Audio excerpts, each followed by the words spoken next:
What's up, NBA fan? What's up, all sports fans? This your boy JB, host of the Behind the Bench podcast networking channel, giving a shout out to the rest of the crew. Shy, Kelvin, Jermaine, KB Film Room, Big Dog, Talk Sports. That's right, that's right. For everyone who's tuning in, thank you for supporting Behind the Bench.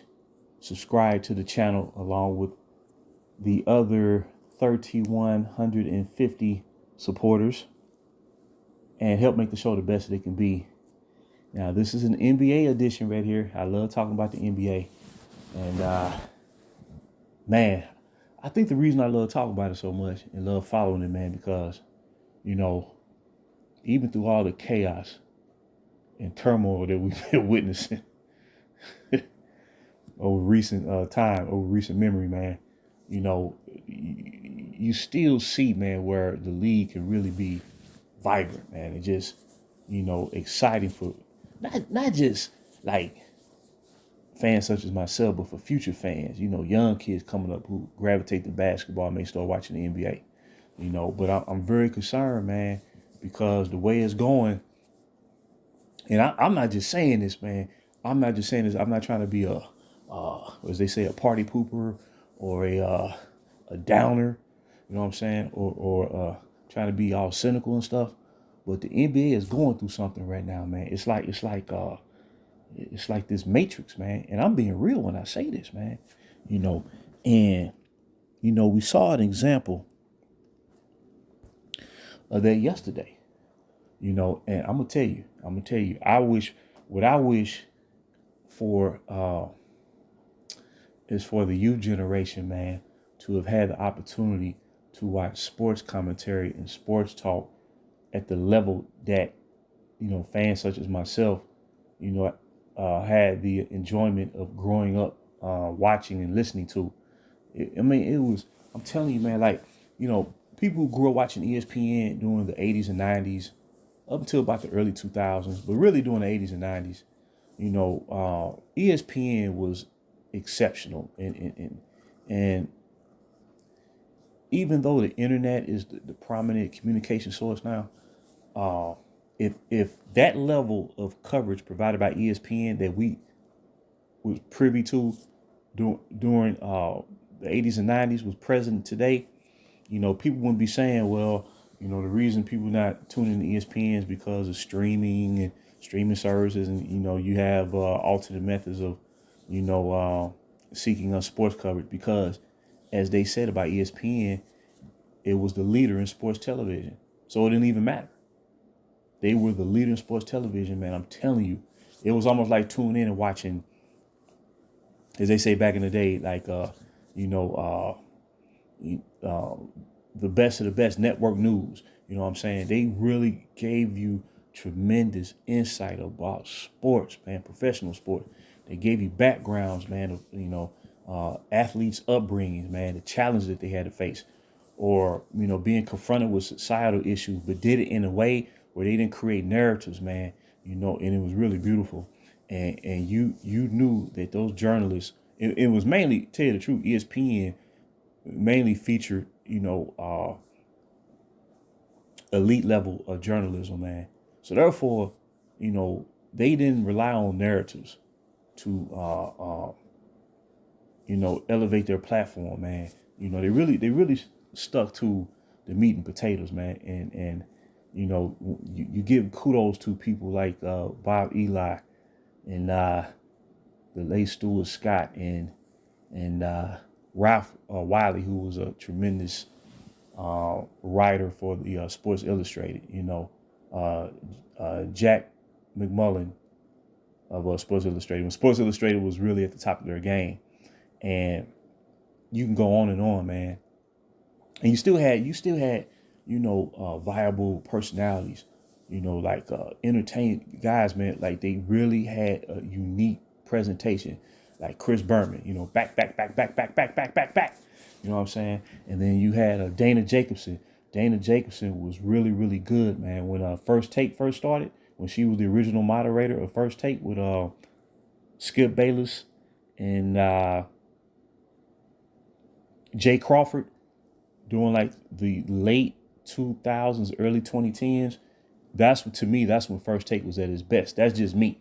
That's just me, man. When all this, it definitely when all this go talk that's going on.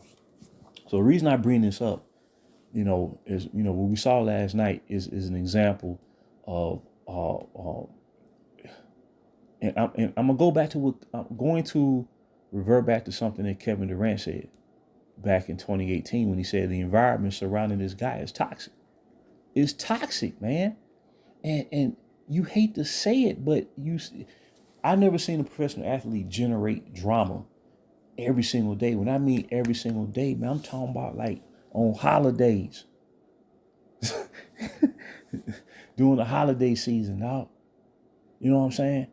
It's every day. During the off season. Man. I've never seen nothing like it in my life.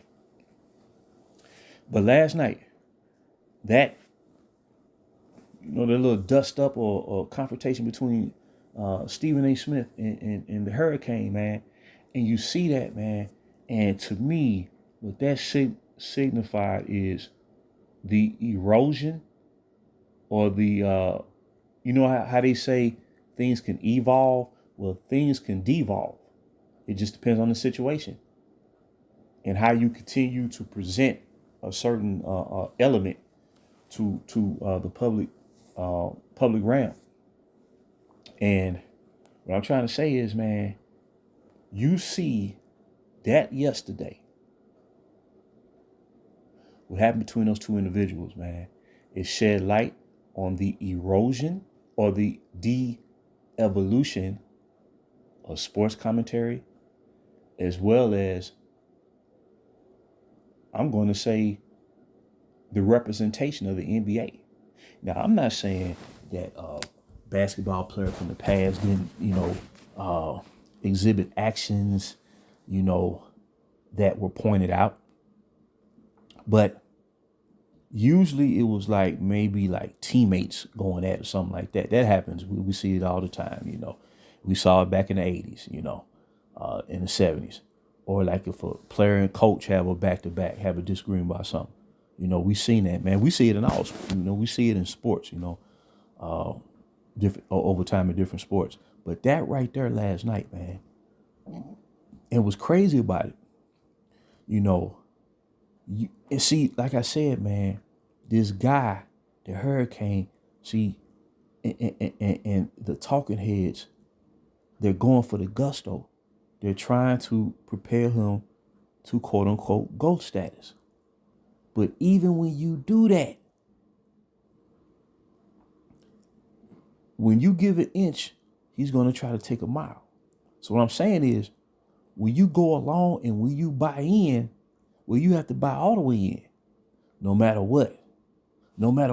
So as Stephen A. said it, and about what the Hurricane directed towards him, you could tell it wasn't, it wasn't ear candy, you know what I'm saying? And he, related to his audience today that the Hurricane mentioned something about Stephen A. being critical of his sons,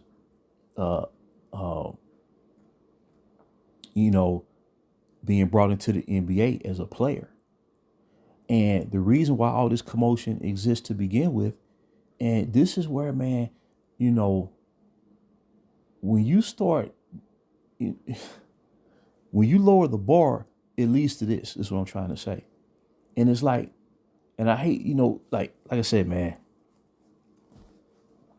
and really what this is all about is the Hurricane wants to say that he accomplished something that Michael Jordan did it. That's what this is all about, and supporters of this guy, because I've seen comments, man. I've seen reactions. Yeah, Jordan couldn't get his sons in the league. That's really what this is all about, man. And it's sad, and it's making a mockery of the NBA. It's making a mockery of the NBA, man. It don't matter who you are. If you're not good enough to be in the league, okay, now we have seen players who have been drafted that didn't work out, that was unable to succeed at that level. But they show potential in college to where, your thinking is they could adapt to the NBA and be productive based on what they did in college. We saw, we saw all American players back, during the 80s, the 80s, when they weren't drafting high school players, into the league at that time. So they were drafting, college players with, a minimum of at least on average 3 years of college experience. So there have been situations where they, a player was drafted, and was highly talented. They was accomplished on the collegiate level, and they gained it just didn't translate to the pros. You know what I'm saying? But when you draft someone to the league, man, who's clearly not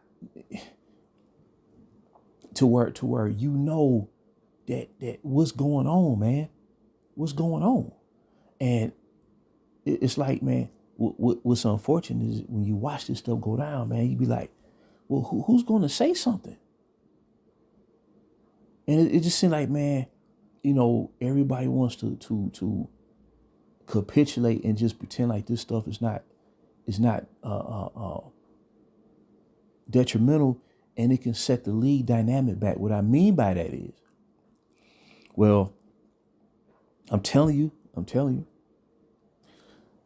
just as he ushered in the super team era in 2010, you saw other superstar players who followed that example years down the road, and they attempted to set up the same type of advantage for themselves when they was in position to.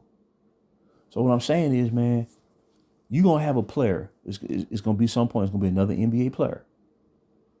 And they gonna be like, well, if LBJ got his son to the league, well, I'm going to do the same. I'm going to manipulate the system to get my son to the league. But see, this is the difference, man. See, when you exhibit character, since, it's always about Michael Jordan every day now, well, Michael Jordan, man, he respected the game so much to where he wouldn't even try to manipulate a situation like that to try to push his son into the NBA. He wouldn't even do it. Matter of fact, I remember that he would do a number of interviews where he said he didn't necessarily want his sons to attempt a career in basketball because he knew the pressure they would be under. And when they did decide to try, that's their father, man. You figure, okay, man, I'm gonna try to do this, So they went to college. One went to college in Chicago, the other one went to college down there in Florida. They tried it, man. And a lot of times Jordan was at the games. He was sitting way in the back, in the upper row, where he was so inconspicuous, man. It was almost like he was wearing a disguise or something. He wasn't trying to, present himself in such a way like, man, I got so much power. I'm Michael Jordan. I can get my sons to the NBA, And then once, they made an attempt, man, and it didn't work out. Everybody moved on, man. I'm telling you, man, everybody moved on. So what I'm saying is, fellas, people out there, is that what we saw last night was a culmination of two sides that represents their profession, one in the sports talk industry, the other in professional basketball, and they clashed over a situation that never should be taking place to begin with. You see how easy that is, man? And I'm telling you, man, both sides play off of each other. Both sides play with each other. But what Stephen A. Smith found out, man, you can go along with 99% of what the Hurricane is trying to bring forth.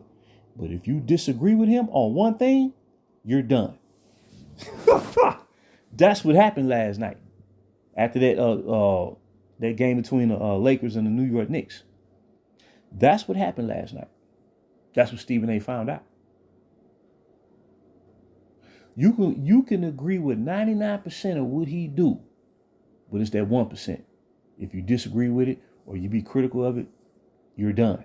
And I'm telling you, people, if you know anyone who grew up really watching sports back then and watching ESPN and you ask them how ESPN, the level of their programming, and you ask them which period is better, and it's not about generation. It's not about one generation is better than the next.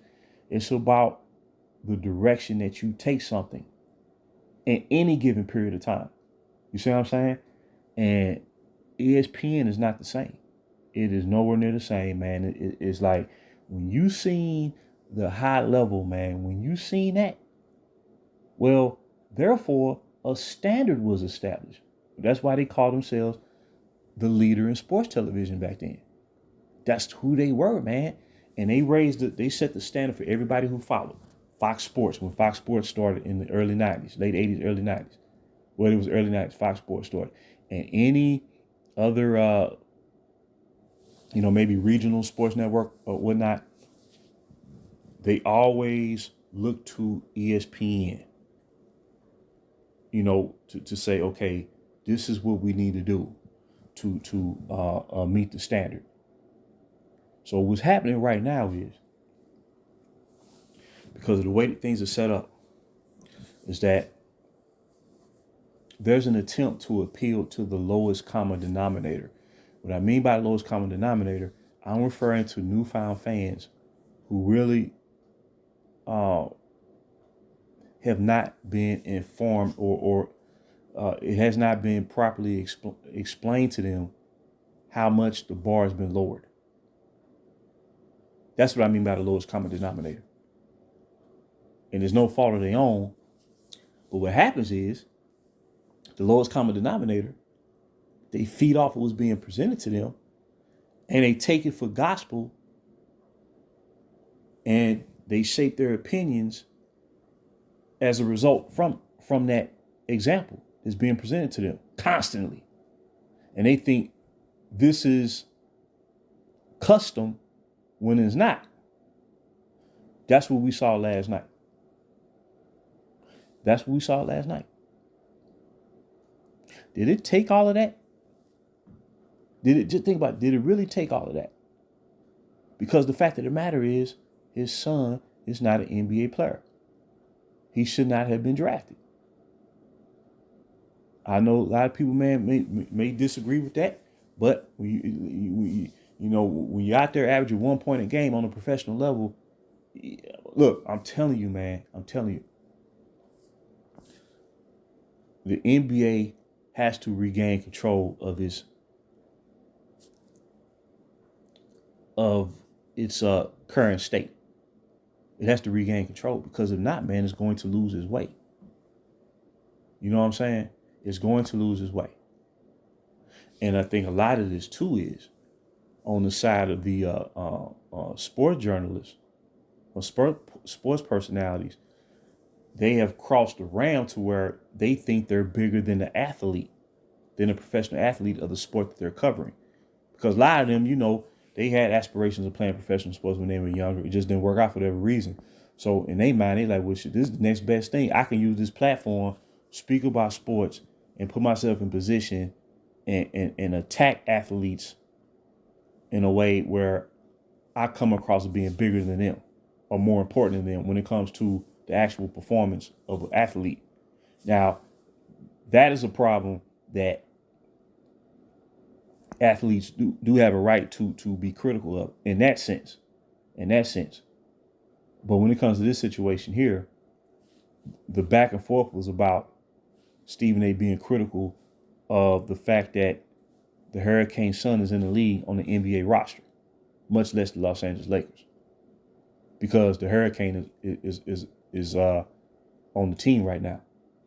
And if he was not on the team, they never would have drafted the son. See, when you start peeling back the layers, you really see how, how paranormal this stuff is, man. So I just want to provide a different take on things. And like I say, last night, that was a low point. That was a low point for sports talk, sports journalism, or the lack thereof, and a figure that's supposed to be the quote unquote face of the NBA. That's what it comes down to. The bar's been lowered. That's what led to that circumstance. Now we've seen, disputes between athletes and reporters back then, but I think at the end of the day, when I recall something like that happened, it was during an actual interview that was taking place, where a discussion was taking place between reporter and athlete, you know, in the beginning, Ali and, Muhammad Ali and Howard Cosell, legendary Howard Cosell, with ABC Sports back in the day. Initially may have started off contentious because of a stance that Ali took, but eventually Howard Cosell wound up supporting Ali in his stances because he saw what Ali stood for was really for the benefit of everyone. You see what I'm saying? And he helped elevate the human experience as a result. But as far as like a situation like that where it looked like an athlete is about to, throw blows, you know what I'm saying, and try to knock someone out, well, that's what that was last night. And that was a low point. That was a low point. But like I said, when you lower the bar, man, stuff like this can happen where it becomes chaotic. And that's why Kevin Durant said in closing, the environment surrounding this guy is toxic. That was a prime example last night. That's what that was toxicity last night. Because he wants you to go along with the program of everything, and it's unfortunate. So, as I say, man, the NBA, man, I'm telling you, it's in flux right now. That's just the bottom line, man. It's just the bottom line. But when it comes to sports talk pertaining to the NBA, those parties and what they bring to the table, that's in flux too. And that's what generated that unfortunate encounter. You know what I'm saying? So I just wanted to drop that nugget, leave comments and thoughts. Like I said, man, it's par for course at this point, man, and next week, something else whack is going to happen. It's just a matter of time. It's not a matter of if, it's just a matter of when. So it's just going to continue until I guess it collapses in on itself, because that's where it's headed. That's where it's headed. And I'm telling you, both sides, the league, these and these talking heads, they really need to consider the future of their respective craft and their respective industry, and say, you know what, man, we got to do a better job, because we got people that's going to follow us, and if they adopt our behavior, then the NBA will fold. And as you see, a lot of these sports shows, they folding too. They folding like a tent. They folding like a tent. And there's too many agendas and narratives being jotted out there, and that's why these circumstances are happening. So I just want to drop that nugget. Leave comments and thoughts. Until next time, JB for a BTB Behind the Bench.